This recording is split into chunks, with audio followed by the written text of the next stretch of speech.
Hi, in this video we will learn about the GoalSeek function in Excel and understand how it works with a practical example. GoalSeek is a very useful Excel tool that helps us find the required input value when we already know the desired result. In simple words, if you know what result you want, but you don't know which value to change, Excel can calculate it for you. Now let's understand this with an example. Here I have a small sales calculation. The selling price is $45, the cost per unit is $15, the number of units sold is 600, and based on this data, the total profit is $18,000. Now let's say we want to increase our profit to $25,000, but we want to keep the cost per unit and the number of units sold the same.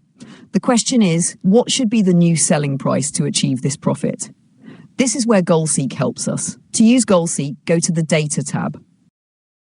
In the Forecast section, click on What If Analysis. From here, select GoalSeek. A dialog box will appear. Let me explain each option clearly. First is Set Cell. Here we select the cell that contains the final result we want to change. In our case, this is the profit cell, which is cell E2.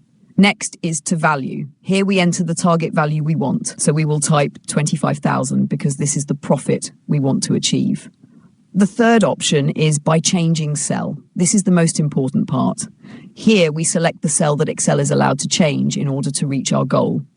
In our example, we want Excel to change the selling price, which is in cell B2. Now click OK. Excel will calculate automatically and show the result.